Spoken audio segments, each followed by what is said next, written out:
Então, muito boa noite a todos os que nos estão a ouvir mais uma vez nesta 11ª sessão das Teoconversas. São promovidas pela revista de Teologia Ad Eterno, uma revista de teologia que é editada pela Universidade de Lusófona, pela área de Ciência das Religiões e pelo Instituto de Cristianismo Contemporâneo. Hoje tenho o prazer de ter comigo alguém que ainda não conheço muito bem, estou a conhecer, a ler algumas coisas escritas por ele, que é o Rui Santiago. Posso tratá-lo assim, por Rui? Exatamente, o meu nome. Que é licenciado em Teologia pela Faculdade de Teologia da Universidade Católica, no Porto, e que tem diversas obras publicadas, é missionário redentorista. Eu vou-lhe começar depois por pedir para nos explicar o que é isto, falar um pouco sobre isso, e que gosta de estudar especialmente as questões à volta do mistério de Deus e da criação. Portanto, muito bem-vindo. Muito obrigado. Muito boa noite, é um prazer tê-lo aqui connosco para esta conversa. E justamente começar por perguntar se queria explicar um bocadinho melhor, porque há muita gente que não conhece bem a congregação, portanto, o que é isso ser missionário redentorista. Creio que teve como missionário na Guiné-Bissau e agora está colocado no Porto, se não me engano, não é? Agora estou responsável da congregação em Portugal e Angola e, portanto, giro um bocadinho, sou obrigado a girar um pouco mais, mas onde, claro, nós não existimos sem comunidade de pertença, no sentido de comunidade cristã, onde celebramos a fé, partimos o pão, e essa comunidade onde eu parto o pão, tenho a mesa posta, é aqui no Porto, e por isso agora, nesta altura de confinamento, por aqui tenho ficado mais, sim. Pois. Mas indo de encontro à sua pergunta, e voltando a agradecer acima de tudo o imersivo convite, os missionários redentoristas são uma família dentro da Igreja Católica, uma congregação cristã, com um pendor. Nascemos no princípio do século XVIII, em Nápoles, no Reino de Nápoles, com um pendor muito próprio de pregação. E de pregação na perspectiva da redenção. No contexto concreto do nosso nascimento, e estudarmos um determinado carisma, um tempo de jansenismo, um tempo de rigorismo moral e teológico, não é? Nós surgimos um bocadinho na contracorrente disso. E portanto, o fundador da congregação, o primeiro redentorista, Alfonso de Liguori, foi um renovador da teologia moral na altura, para cortar com a questão do rigorismo. E por isso nós ganhámos um bocadinho esse tom, esse pendor de procurar sempre o anúncio, a pregação, numa perspectiva redentora, libertadora do ser humano integral. E de maneira muito particular, quando falamos em pregação, no nosso caso, sendo congregação missionária, nós não nascemos e não temos como estilo sermos uma congregação missionária ad gentes, assim chamada, não é? Em direção aos pagãos, para fazer cristãos. Nós nascemos numa lógica de evangelizar os batizados. Numa igreja sem iniciação cristã, é necessário fazer da cristandade terra de missão. E nós nascemos com esse carisma, e é muito essa a nossa lógica da formação cristã de adultos, fazer a iniciação a destempo, se faz sentido falar assim. Eu estava a ouvi-lo e estava-me a lembrar que ao longo destes 2000 anos de cristianismo é muito interessante que há uma espécie, é chamada teoria do pêndulo. Tem havido sempre um oscilar entre dois polos. Um polo, digamos, mais doutrinário, mais teológico, mais litúrgico, mais formal, e um outro polo mais ligado à devoção pessoal, à oração, à integridade de vida, ou evangelismo, por exemplo, a evangelização, não é? Se formos ver a história de todos os movimentos que foram surgindo, até mesmo fora, quer dizer, sem ser propriamente dentro da Igreja Católica, aliás, até ao século XVI tirando o cisma do Oriente, era a Igreja, o Ocidente era uma só. E, portanto, foram surgindo vários, os pietistas depois, e outros que surgiram também, depois o Escolástica, mais tarde surgiu o movimento pentecostal também para dar ênfase a determinadas doutrinas. Houve assim um oscilar, não é? Porque para mim dá-me ideia, não sei o que é que acha, que nós precisamos das duas coisas. Nós precisamos, por um lado, um cristão precisa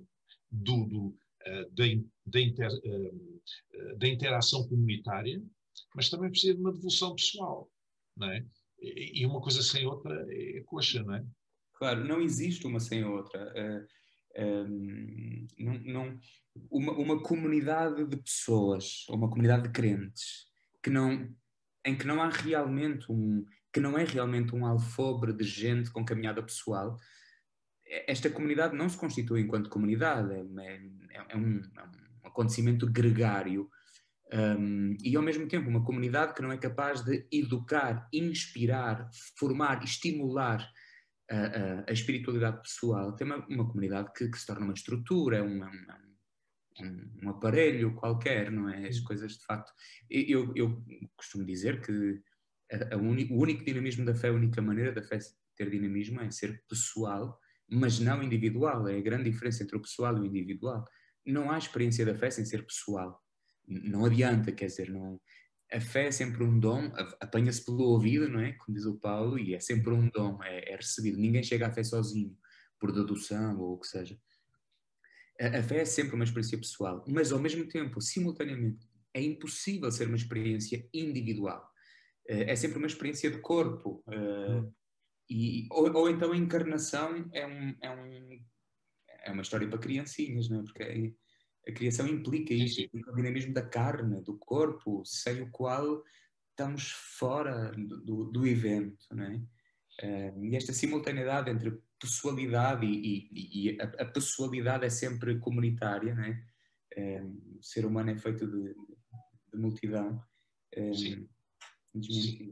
Sim, creio que a prática cristã implica uma certa corporeidade, é verdade.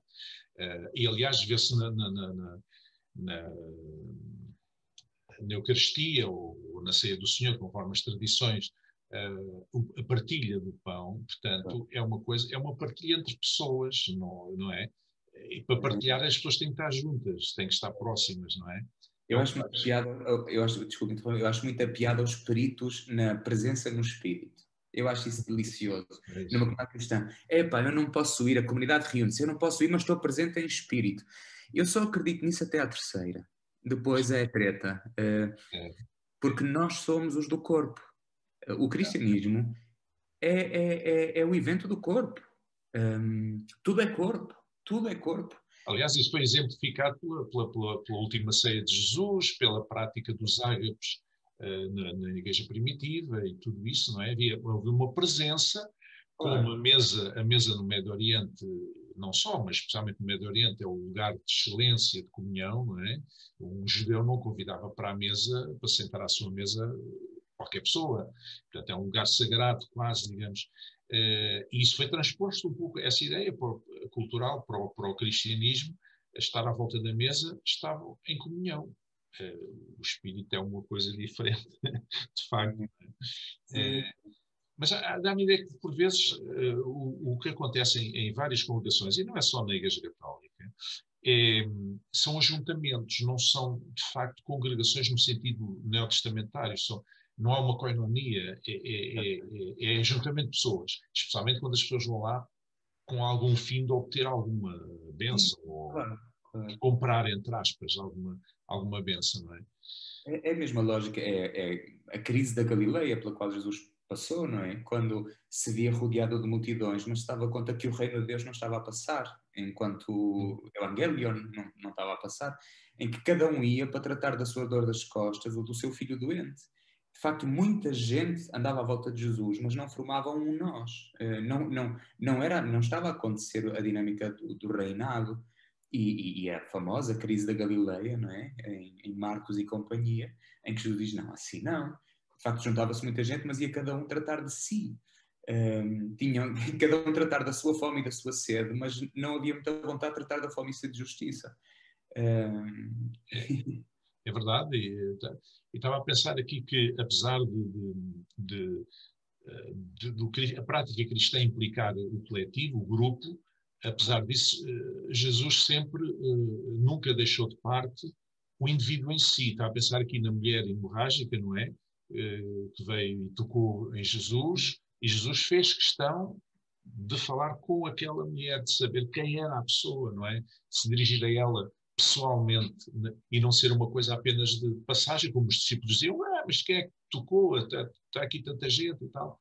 Portanto, havia aquele cuidado do indivíduo em si, numa sociedade que não privilegiava o indivíduo. Quer dizer, só a modernidade é que veio trazer o primado da pessoa humana, porque até aí o indivíduo em si não contava muito, não é? Era só a massa, não é? O grupo. E Jesus teve esse cuidado, até nisso foi precursor, não é? Sim. E ao mesmo tempo esse relato é para mim uma denúncia muito bonita da lógica da multidão. Do que uma multidão não é e não faz acontecer.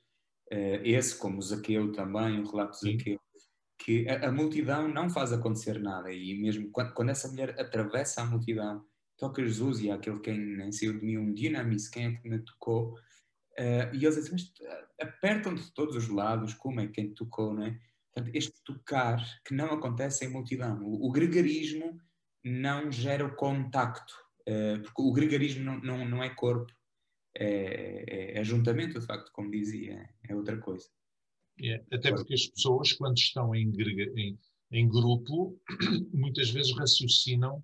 Aliás, há fenómenos psicológicos de grupo que despersonalizam as pessoas. É o caso, por exemplo, de um homem pacato, por exemplo, não ser capaz de matar uma mosca, mas se apanhar um indivíduo num determinado, se disserem que apanharam um tipo a fazer um determinado crime, assim um bocado horroroso, e alguém diz, vamos pendurá-lo ali pelo pescoço, não sei quê, e a turba, né? A multidão vai e fazer coisas que um indivíduo nunca, qualquer daqueles indivíduos sozinho nunca faria, não é?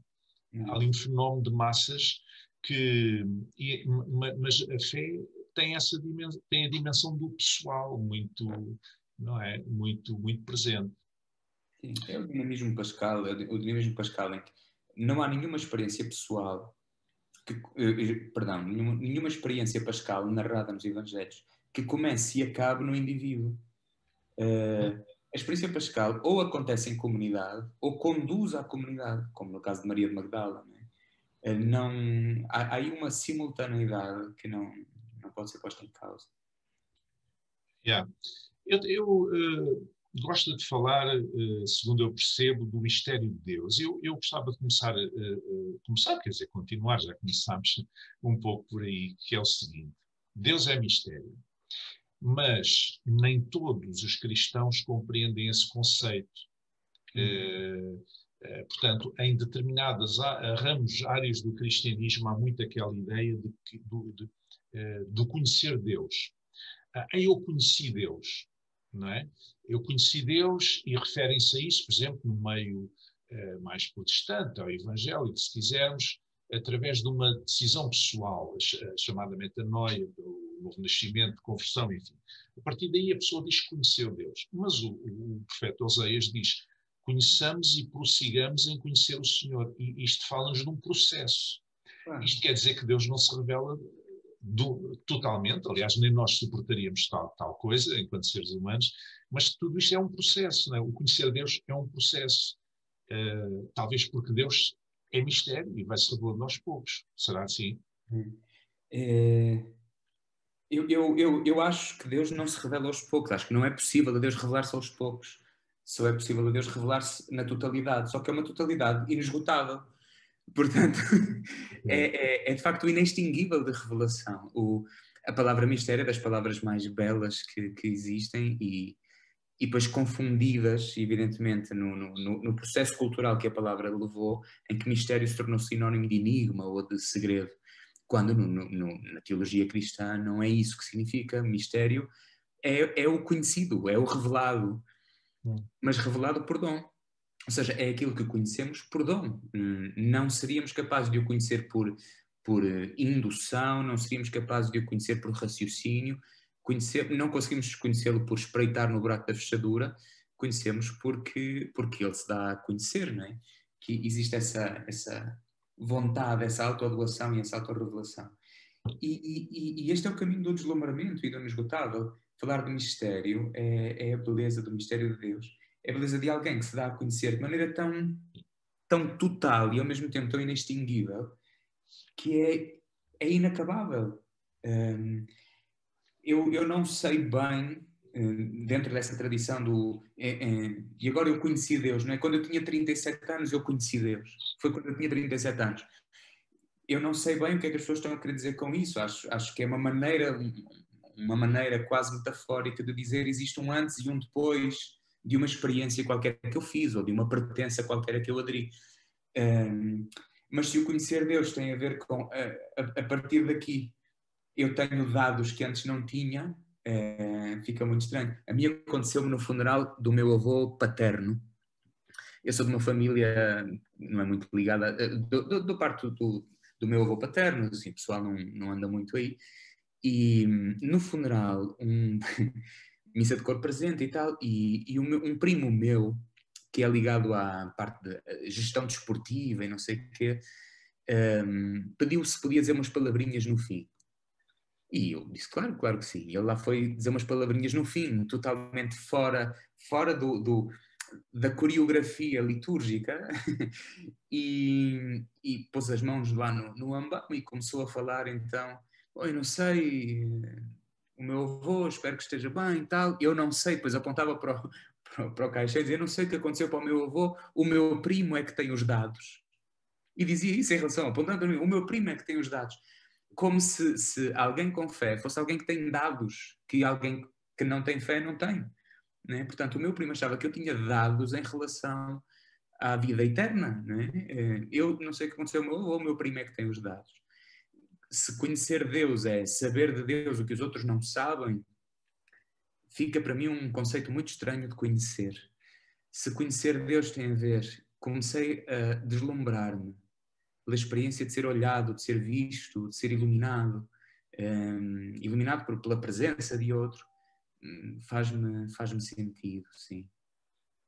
Sim, vamos lá ver, quando duas pessoas se conhecem numa ligação romântica e casam, enfim, começam a coabitar, há um processo de conhecimento. Elas já se conheciam antes, mas só se conheciam num determinado contexto. Digamos, a partir daí vão se conhecer cada vez mais intimamente, convivendo. Portanto, digamos, há aí um processo. E se calhar conviver com Deus ou fazer uma caminhada com Deus também implica um conhecimento normal, natural, pessoal, que é sempre um conhecimento muito pessoal, não é? Porque, por exemplo, há pessoas que dizem a palavra de Deus ou a Bíblia, portanto, é nova a cada manhã. Eu acho que ela não é nova porque ela é eterna, portanto, o que é eterno não é novo nem é velho. Portanto, o que acontece é que, por vezes, o estado de espírito em que eu estou hoje, a minha necessidade emocional, a minha necessidade espiritual em que eu estou hoje, se calhar ouvir aquilo que eu ouvi dessa palavra responde a uma necessidade e aquilo fez-me uma determinada ressonância em mim e que se calhar já ouvi pregar, ensinar sobre aquele texto imensas vezes e nunca tinha tido aquele impacto em mim, porque eu hoje precisava porque nós vamos sempre mudando, não é? A cada dia. Por outro lado, também me parece que o processo de conhecimento de Deus tem a ver mais connosco do que com Deus. Eu concordo com a ideia de que Deus não se revela aos poucos. O que eu me parece é que nós é que não conseguimos apreender tudo aquilo que é posto à nossa frente, não é? Da revelação. Aquela linguagem espantosa do Antigo Testamento. Não é possível ver a Deus e continuar vivo. Pois. Não é? É vida a mais. É vida a mais para tão pouca embalagem. É vida a mais. Precisamos de um outro parto. Precisamos de um outro parto para sermos capazes de sorver e de ser empapados por tanta vida, por só vida. A nossa mortalidade, a nossa caducidade não aguentaria a evidência de tanta vida. Eu acho espantosa esta linguagem de não é possível ver Deus e continuar vivo, né? Neste sentido, ver, ficar diante da vida, né? Na plenitude da sua luminosidade. De facto, falar do mistério de Deus significa falar sempre de uma revelação em contexto relacional. Deus não se dá a conhecer de outra maneira. Deus é enfaticamente o mistério de relações, Santíssima Trindade, que é a maneira mais enfática de dizer Deus é relação, reciprocidade, comunhão. E o jeito como Deus é o jeito como Deus diz e como Deus se diz e faz. Deus não faz nem diz de maneira diferente do que é. E por isso tudo é relacional e tudo o revelado é revelado sempre no contexto da relação. Por isso é que para mim a linguagem da conversão, por exemplo, a metanoia ou entendida como for, a mim custa-me entender a linguagem da conversão como entrada numa experiência religiosa. Né? Converti-me, no sentido, eu antes não ia à missa e agora vou. Eu antes não ia ao culto e agora vou. Eu antes não era cristão e agora sou. Isto não é conversão. Isto não é conversão. Quem sou eu para dizer não é conversão? Para não ser mal interpretado. A conversão não termina aqui.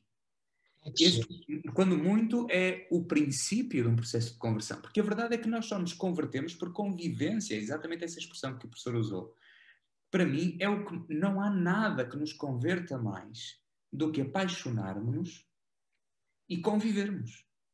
Nada nos muda realmente, profundamente, de maneira duradoura e mudar-nos ao nível da essência do âmago, nada nos muda tão profunda e eficazmente como apaixonarmos-nos e convivermos com alguém. É por isso que o mistério de Deus como mistério de deslumbramento, quando eu for levantado da terra, atrairei tudo a mim, não é? É preciso que Ele seja tudo em todos, é preciso que Ele reine. Isto tem muito de exultação no mistério gozoso, glorioso do nosso Deus. E a convivência, por isso é que os pais todos têm muito medo das companhias dos filhos, não é? Porque nós sabemos que as convivências alteram-nos. Nada nos altera mais. Os pais sabem que as normas que dão alteram menos o comportamento do que as companhias que os filhos têm. E assim também nós podemos inventar as regras que nós quisermos, os mandatos, os mandamentos, os direitos canónicos que quisermos. Mas nada nos muda realmente, a não ser a convivência. E é por isso que depois fazer a experiência da fé como experiência de relação pessoal, e por isso é fundamental uma boa comunidade, para ter uma relação pessoal com o mistério de Deus que se dá a conhecer, né? O Pai no Filho pelo Espírito. Isto vai gerando uma convivência e essa convivência é que nos vai alterando profundamente, nos vai convertendo. E a conversão, para mim, é um nome curto deste processo vital que é sermos transformados por aquilo que adoramos. Sermos transformados por aquele e naquele que adoramos. Não há nada, para mim, mais transformador do que o ato adorante, do que uma vida adorante. É a antiga mística bíblica dos profetas, do Salmo 115, os ídolos são assim, assim, assim, assim, assado, não é? Tem olhos, mas não veem, tem ouvidos, mas não veem. E depois aquele dito final, e tornam-se iguais a eles aqueles que os adoram. A verdade, e isto é assim, nós tornamos-nos iguais aos deuses que adoramos. É por isso que este é o processo de conversão. Por isso é que para mim é fundamental uma teologia muito bem acertada, muito bem afinada. Uma liturgia, como dizia Santo Agostinho, pulcra et apta, né? Bela e adaptada. Porquê? Porque o Deus que adoramos torna-se um processo vital de conversão, de transfiguração. E por isso é fundamental andar a adorar o Deus o mais acertado possível, a imagem divina o mais acertado possível com o Abá de Jesus e com o próprio Jesus, um Deus ajesusado, um Deus a Jesus, e com o espírito dos dois, que é espírito de pai e espírito de irmão, não é? De pai e filho e espírito de fraternidade. Porque senão pode se tornar muito perigosa, como a história está farta de nos dizer, não é? Ainda a questão da imagem da conversão enquanto processo, estava a pensar aqui nas palavras de, creio que foi Paulo que escreveu, não vos conformeis com este mundo, mas renovai-vos pelo vosso entendimento. Ora, esta renovação da mentalidade é um processo. As pessoas quando crescem humanamente falando, desde crianças até à fase adulta, vão renovando, até todo o ciclo de vida, aliás, vão renovando a sua mentalidade, vão renovando a sua forma de pensar, vão amadurecendo, vão tomando consciência de novas realidades, têm um novo olhar, etc. Mas voltando ainda à questão da revelação, estava-me a lembrar há pouco aquele magnífico quadro do Monte da Transfiguração, em que Jesus se transfigura diante daqueles 3 discípulos, e eles acham aquilo tão fabuloso, querem armar ali uma tenda para ele, para Moisés, para Elias e não sei o quê. Mas depois, eles estão nos píncaros, digamos assim. Mas logo a seguir, o Evangelho diz que eles têm medo. E Jesus diz, não tenham medo, levantem lá a cabeça, não tenham medo.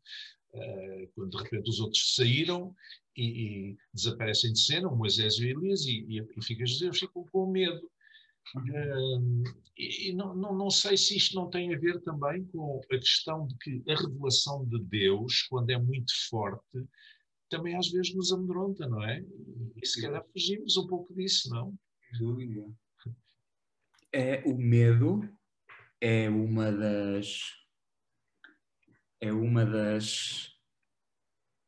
das características das teofanias, não é? Quando Deus se revela, a gente teme e treme, não é? Por isso há depois o velho temor de Deus, não é? Como um dom do Espírito, que é esse susto desprovido de medo. No fundo, o temor de Deus podia-se dizer assim. É o susto, o arrepio, o tremor despojado de medo. Mas que é um arrepio, que é um tremor, que é um temor, sem medo das palavras, é um temor. Não é temor dele. É o temor que o próprio corpo pressente, que a mente pressente, que o que há de mais íntimo em mim pressente diante do que eu não controlo. E nós trememos diante do que não controlamos. Em tudo. Muito mais diante de um vestígio ou diante de um sinal do mistério de Deus, né? dessa super presença de Deus diante de nós. Então há sempre esse tremor, que é muito engraçado, que é de estar diante de alguém que eu não controlo. E essa é uma das dimensões do mistério. O mistério não é um algoritmo, não é uma equação.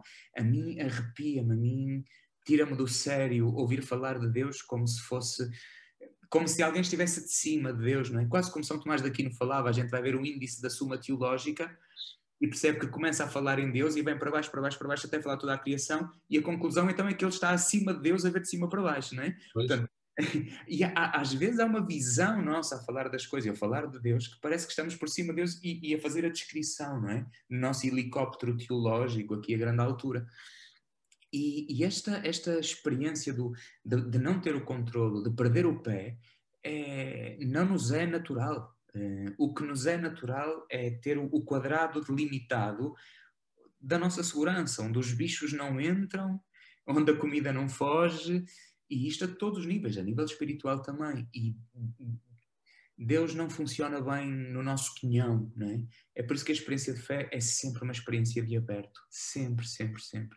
Não há hipótese, por mais que se queira situar. Estou-me a lembrar de Moisés, quando Deus lhe diz, eu vou chamei uns quantos anciãos, não é? Que eu vou derramar o meu espírito sobre eles, porque isto é muita carga sobre ti. E depois no dia aprazado vão todos lá para dentro da tenda, não é? E como nós adoramos saber, ter um lugar para onde apontar com o dedo, onde é que Deus está? Ali. Adoramos isso. Um Deus está aqui. E 2 deles, não é? O Eldad e Medad, andavam lá no meio do acampamento, também levados do Espírito, imbuídos do mesmo Espírito, começaram a profetizar no meio do acampamento. Eles que não tinham ido à tenda. E vão logo os garotos ter com Moisés a dizer, Eldad e Medad andam a profetizar também, como se fosse um escândalo, porque eles não estavam no lugar. E Moisés disse, quem dera que todos profetizassem, mas nós normalmente não costumamos ter esta abertura, né? Como os discípulos quando anda um homem, Senhor, anda um homem, Mestre, em teu nome, a expulsar espíritos impuros, quer dizer, a fazer bem às pessoas. Mas, e esta expressão é muito bonita, mas ele não nos segue, a nós, dizem os discípulos, mas ele não nos segue. Queres que vamos lá mandá-lo calar, parar? E Jesus diz, não, se ele está a fazer uma coisa boa, esta liberdade diante esta, mais do que liberdade, esta humildade diante da liberdade de Deus não nos é natural. Implica muita mestria, muita sapiência. Isso remete-nos também para o conceito de Deus, não é?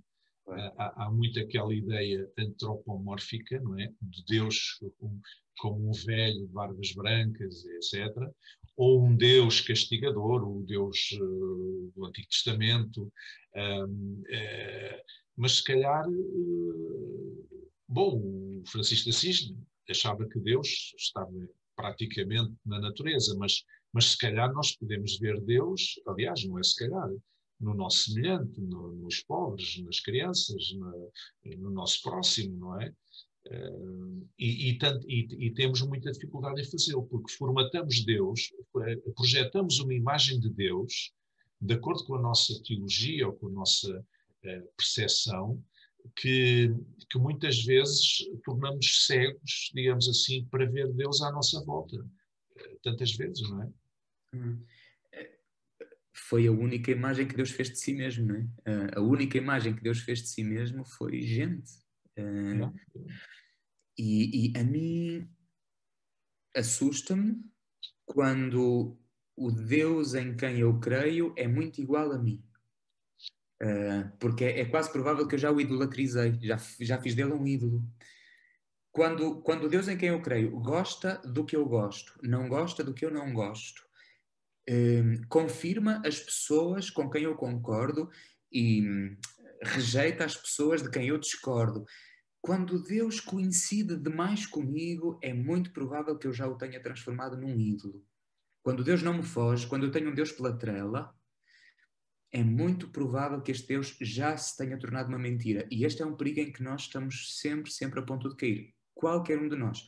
Quem tem uma experiência de fé religiosa tem sempre que estar em vigilância para não cair na tentação de fazer de Deus um ídolo que leva pela trela ou no bolso ou em muitas outras coisas, não é?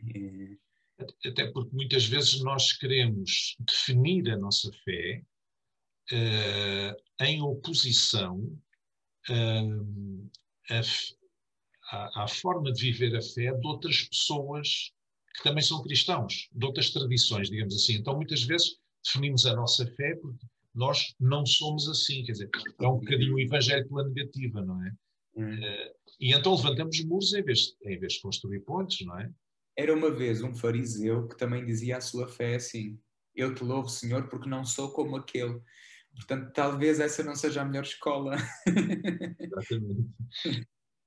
Eu, do pouco que li do seu livro, um livro muito interessante, que vou mostrar aqui, Eu Estou em Crer, que é um livro, conversas sobre o símbolo dos apóstolos, é um livro muito interessante. Eu sublinhei aqui aliás, várias frases, mas vou falar de uma ou duas apenas, que defende o rito cristão como uma coisa boa e necessária na vida, faz parte da nossa estrutura como seres humanos em construção e do ritmo do amor. Mas depois contrapõe o ritualismo como a execução monótona, cansada e sem sentido do rito, que acaba por ser a fonte de grande tristeza. Não acha que o rito muitas vezes perde a corrida para o ritualismo, digamos assim, que as pessoas no fundo acabam por... Alguém disse que para criar uma nova tradição bastam 3 semanas. Nós mesmo com a linguagem, com as palavras, com os vocábulos que usamos, se os usarmos muito, eles perdem um bocado o sentido. Por exemplo, a gente vê nos filmes americanos, na cultura americana, se alguém telefonar o marido e a mulher, ou pais e filhos, na despedida tem de dizer I love you. Tem de dizer sempre eu amo-te. Isso na cultura latina não funciona assim. Mas será, eu já tenho questionado, será que quando eles estão a dizer eu amo-te, não estão a dizer adeus querido, ou um beijinho, ou qualquer coisa, não corresponde a isso que nós dizemos? Será que é mesmo uma declaração de amor, que há pelo facto de se dizer muitas vezes, se calhar nós latinos dizemos poucas também, por outro lado, mas por se dizer tantas vezes não perde carga simbólica, não é?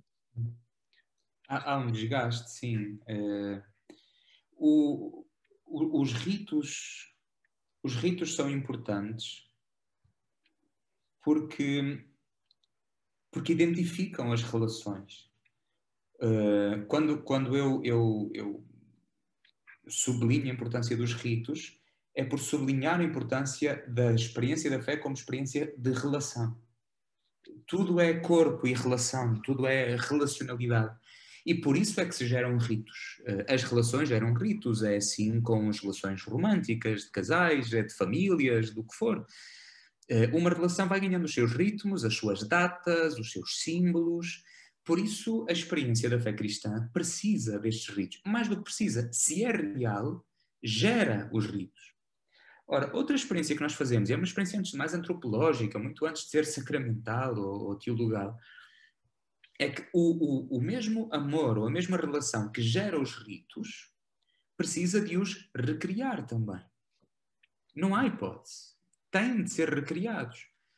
E o que acontece muitas vezes na experiência da fé, e nós temos e ainda por cima eu na tradição da Igreja Católica, temos a casa cheia disso, são ritos que, cheios de significado na sua origem, que perderam o significado e depois gera-se um fixismo, um hermetismo que não permite recriar, como se recriar fosse o contrário da tradição.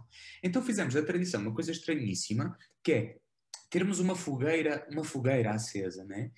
E depois achamos que tradição é, quando a fogueira apagou, guardar as cinzas. Isso é guardar a tradição. Guardar a tradição é manter o fogo aceso.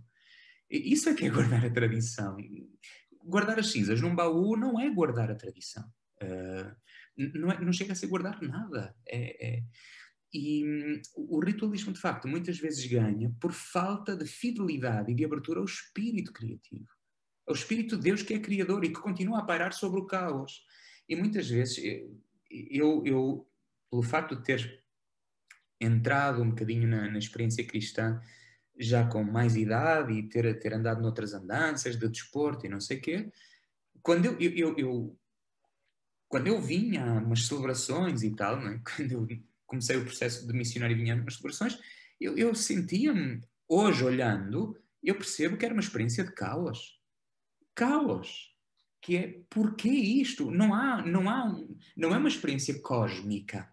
Muitas vezes as nossas experiências litúrgicas, seja em que tradição for, não são experiências cósmicas, experiências de ordem, orgânica, beleza, dinamismo. Não, são experiências caóticas, é que é um elemento, mais outro elemento, mais uma folha, mais um canto, mais uma leitura, depois parece que não há brilho, não há beleza, e isso o mundo ganha-nos aos pontos para fazer uma porcaria de uma publicidade a uma margarina. Há todo um investimento que nós não fazemos, nós achamos que não é preciso para anunciar o Evangelho. E então, lembro-me perfeitamente que a experiência que eu fiz era uma experiência de não entendimento. E não era por eu não ser iniciado. Hoje, para mim, é claro, porque a esmagadora maioria dos cristãos também não são iniciados, não é? Também não têm iniciação.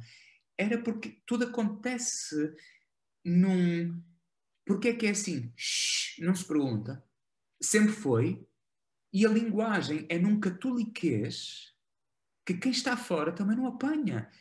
Eu lembro-me da primeira vez que eu celebrei a Eucaristia ao lado de um presbítero. Eu tinha 19, 20 anos. E quando chegou... E depois é assim... Eu estou lá e disse, quando chegar o ofertório, preparas o altar. Eu não percebi nada desta frase. Eu não sabia o que é que ele estava a dizer. E quando chegou o tal ofertório, eu fiquei a olhar para ele. Estava ao lado dele, fiquei ao lado dele. E ele à espera que eu fosse fazer o que me pertencia. Eu olhar para ele. E ele disse, podes ir. E eu, fazer o quê? E ele disse qualquer coisa como isto. Já não me lembro das palavras assim ao certo, ou da ordem delas, mas disse qualquer coisa. Agora... trazes o cálice e a píxide. E eu, desculpa, eu não estou a apanhar. Isso não está onde? Está na credência. E eu não sabia o que era. O cálice imaginava, mas não sabia o que era uma píxide e não sabia o que era uma credência. Uma credência, desde que eu tinha nascido, chamava-se mesa. Afinal, era uma mesa que estava lá no canto, mas não chama-se uma credência. E eu lembro que ele, sim, depois ele apontou-me, eu fui lá, eu fui trazendo o que lá estava, não é? E depois no fim ele diz, traz as galhetas. Para mim eram bufetadas, era o que era galhetas, era bufetadas, mais nada. E traz as galhetas. E eu pensei, mas será? Eu sou da zona da Guarda, e por isso quando eu era pequenino, a televisão, né, apanhávamos mais canais da televisão de Espanha do que os dois que havia de Portugal. A rádio era mais de Espanha, portanto, então o espanhol estava muito presente, né? Então, será que é as hóstias que ele chama galhetas, né? Porque é bolachas, né? Portanto, aquilo é um catoliquês, mas isto é real em mil outras coisas e em assuntos muito mais sérios. E a verdade é que nós temos uma linguagem belíssima, fortíssima no seu caroço, mas que depois não somos capazes de reinventar. E como se o fizéssemos, estivéssemos a defraudar alguma coisa. Então, quer nos atos, quer na linguagem, nas formas, nós precisamos urgentemente desta abertura ao espírito que continua a pairar sobre o nosso caos para o transfigurar em cosmos, né? Muitas vezes o nosso caos litúrgico e de linguagens e não sei o quê. Nisto, eu acho que a Igreja perdeu uma sabedoria que teve durante muitos séculos, que é como é que vamos manter viva esta boa dicção, esta bem-dicção celebrativa, laudatória, teológica. Vamos munir-nos da arte. Vamos chamar artistas que nos ajudem a ver, a pensar, que nos ajudem a dizer, música, pintura, escultura. E ali nós sabemos que a partir do século XVII, de maneira muito particular, começa a haver uma separação e depois chegamos já ao juramento antimodernista e coisas dessas já final do século XIX, princípio do século XX, em que então foi um descalabro total de querer romper com a cultura e com o dinamismo da cultura. Estamos a pagar cara a fatura, estamos a pagar cara em forma de insignificância. Estamos totalmente datados, descontextualizados, perdemos competências para o diálogo. Eu estou a falar como realidade eclesial, perdemos competências para o diálogo evangelizador, o diálogo missionário, o diálogo humilde e acho que precisamos de reinventar a abordagem culta, cultivada, artística, realmente bela da fé, a abordagem da fé, sim. É como se os cristãos não tivessem, e aqui falo em geral, não apenas da Igreja Católica, porque o problema é semelhante noutros ramos do cristianismo, não tivéssemos nada a dizer ao mundo, a não ser chavões, não é? É exato. E alguém disse que muitas vezes nós temos muitas respostas para perguntas que não nos são feitas. Já ninguém tem. E para as perguntas que nos são feitas não temos respostas, temos chavões. Há uma canção dos Cabeça no Ar, que é um grupo aí musical, que eu até pensei que tivesse relacionado, fosse alguma coisa de crítica social a seitas religiosas, mas acho que não é. Eles chamavam a seita, mas era um grupo de rapaziada na escola e tal, que eram assim meio traquinas. E então tem uma parte que diz a letra: a seita tem um radar, apanha tudo no ar. Na seita não há papão, tudo tem uma explicação. Tudo tem explicação. Ora, estas respostas prontas para tudo são muito complicadas no cristianismo, são muito complicadas, porque nós realmente não temos respostas para tudo. Nós vamos dançando ao som da música, digamos assim, o cristão vai dançando ao som da música, baseado numa revelação, mas não tem uma resposta fechada para tudo. Porque os problemas que nos interpelam no dia a dia, nós temos que os contextualizar, refletir sobre eles e se calhar a melhor pergunta que nós podíamos fazer é perguntar, no meu lugar, o que é que Jesus faria? Não é? Se Jesus estivesse no meu lugar, nesta situação, perante esta decisão que é necessário tomar, nesta encruzilhada, o que é que eu faria? E isto remetia-nos para a pessoa e a obra de Jesus, não é? Mas muitas vezes não é esse o nosso fio de prumo. O nosso fio de prumo é a tradição religiosa ou a doutrina, né? E isso às vezes não nos ajuda a enfrentar os problemas da vida moderna, não é? Por outro lado, não, quer dizer, na Igreja Católica, como tem um sistema de pirâmide, portanto o Papa fala em nome da Igreja e as pessoas, a sociedade está atenta, digamos assim, àquilo que o Papa diz. Mas noutros ramos do cristianismo, como não há um Papa, não há um sistema de pirâmide, não há líderes, digamos, relevantes que se façam ouvir. Mas se o Papa não falar de determinados assuntos, parece que ninguém fala também mais, não é? Então há aqui um déficit, digamos assim, de diálogo com o mundo, com a sociedade, digamos, um déficit de diálogo com a sociedade, porque as pessoas estão à espera de respostas, as pessoas querem ouvir respostas para os seus problemas, para os problemas que os amedrontam, para as situações. Por exemplo, agora quando foi a pandemia, surgiram alguns extremistas no mundo cristão que chegaram a dizer que as pessoas não deviam ser vacinadas porque era inoculado não sei o quê do ADN e mais não sei o quê. Coisas perfeitamente idiotas. Mas há gente que acredita naquilo, assim como há gente que acredita que a Terra é plana, não é? Ainda hoje, e que se dizem cristãos. Portanto há um afastamento, digamos, da cultura e da ciência já agora também, não é? Em muitos círculos cristãos, e também por causa de uma falta de diálogo com o mundo, penso eu, que as pessoas ficam um bocadinho acantonadas na sua trincheira religiosa, e é um certo déficit. Isso para quem quer fazer evangelização, quem quer dialogar com o mundo, é muito complicado, não é? É que quase apetece voltar ao princípio da nossa conversa, quando trouxe assim para o nosso meio a expressão do mistério de Deus. Porque há pessoas, o mistério de Deus sendo uma linguagem do inesgotável, do conhecido e inesgotável, não é? E há uma postura religiosa que é utilizar o mistério de Deus para poder aferrar-se a qualquer coisa, dizendo Deus é mistério. É exatamente o oposto da lógica do mistério. Exatamente o oposto. Usar a expressão e o conceito mistério em forma de blindagem. Para isso a expressão mistério não serve, a não ser que a estropiemos totalmente de significado. Mas há muitas vezes isso. Afirmar o irracional, afirmar o irrazoável, muitas vezes afirmar o injusto e desumano, e dizendo que Deus pode estar de acordo ou pode fazê-lo porque é mistério.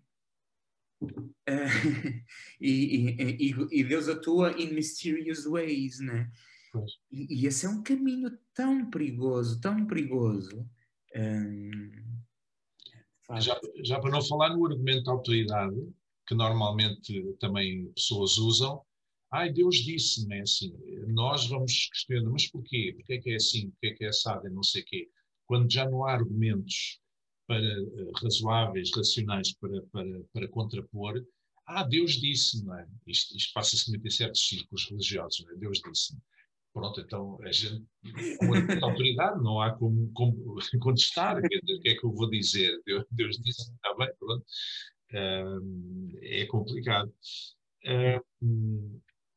Eu gostava nós estamos praticamente quase com 1 hora de conversa, tem sido muito interessante esta conversa.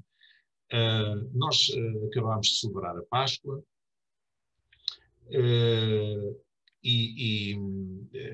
eu gostava de desenvolver-se um bocadinho a questão qual é a grande mensagem do Cristo ressuscitado. Cristo morreu, ao terceiro dia ressuscitou, apareceu aos discípulos, apareceu de uma só vez a mais de 500 irmãos, etc. Depois ascendeu ao céu, no Monte da Ascensão, perante os discípulos também. Portanto, qual é a grande mensagem, que grandes mensagens é que o Cristo ressuscitado nos traz, digamos? Se me permite, eu gostava de dividir isto em a resposta em dois momentos, porque o primeiro momento é pôr-me na pele dos discípulos, dos primeiros discípulos, discípulos e discípulos, daquele primeiro corpo, aquela primeira comunidade messiânica. Ou seja, imaginando fazer-lhes essa pergunta a eles. Qual é a primeira coisa que vocês vão fazer na experiência pascal? O que é que ele traz? E depois dar uma resposta mais mínima, vamos assim dizer, já num olhar com 2000 anos e um olhar de contemplação teológica. A resposta deles, eu acho que seria qualquer coisa como: ele perdoou-nos. O que é que o Senhor ressuscitado traz? Qual é a mensagem que ele traz? O que é que ele traz? Ele perdoou-nos. É muito bonito estarem assim contadas as experiências pascais, estando eles fechados, depois de tudo o que tinha acontecido, traição, abandono, não o conhecem, tudo isto, de toda a desilusão, de todo o fracasso. Contarem isto. Como é que foi a vossa experiência? Olha, foi assim, nós estávamos fechados no medo, nós estávamos sepultados na desilusão e no medo. Ele rompeu o nosso lugar fechado e disse: Shalom Aleichem. A paz convosco. Quando nós estávamos à espera, disse: ia com caraças, né? E eu às vezes brinco com isto, porque se o ressuscitado fosse como eu, o Evangelho tinha muito mais páginas. Porque quando o ressuscitado aparecia, se ele fosse como eu, dizia: filhos da mãe, depois de tudo o que vivemos juntos, depois de tudo o que passamos juntos, depois de tudo o que eu vos disse e vos mostrei, vos prometi, vocês, Pedro, não vires a cara, Pedro, olha para mim, Pedro, não me conheces? Ai, se o ressuscitado, se aquele ressuscitado falasse à minha moda, Lucas não tinha 24 capítulos, tinha 30 e tal. E eu tomei então, levava nas orelhas à força toda. Eu ia cobrar. Se eu tivesse num dia bom, talvez até lhes perdoasse a desfeita que me tinham feito. Ai, mas eles iam ouvir, eles iam ficar com as orelhas quentes. Eu ia cobrar. Para mim é absolutamente extraordinário que o ressuscitado não tenha cobrança. Ou seja, o que lá não está nos Evangelhos, na narração dos Evangelhos, o que lá não está, para mim é fundamental. E não está lá, disse: então, mas o que é que vocês fizeram? Então, o que é que vos deu na cabeça? Então, eu merecia-vos isto. Nada, o que lá está é paz, paz convosco. E diz que alguns ainda duvidaram, o que é que vem a seguir? E alguns ainda duvidaram. E ele repetiu segunda vez: paz convosco. E soprou, recebei o Espírito. E depois diz, isto é o Evangelho de João, não é? Assim como o Pai me enviou, eu vos envio a vós. E quase apetece parar a narrativa, tocar no ombro do ressuscitado e dizer: Senhor, esse paralelismo não faz sentido. Assim como o Pai me enviou, eu vos envio também a vós. Que paralelismo é esse? Jesus prova no Evangelho muitas vezes que é péssimo em contas, não é? E um exagerado em contas. Mas aqui continua a não ter jeito para estas matemáticas, porque tu estás a comparar alguém absolutamente fiel no seu envio com traidores e abandonadores no seu envio. Por isso, que equação é essa? Isto dá uma autoridade a Pedro. Quer dizer, nós entramos pelos Atos dos Apóstolos adentro e vemos Pedro a dizer: esse que vocês negaram, esse que vocês... E a gente diz: Pedro, calma, calma, lembra tudo o que se passou contigo.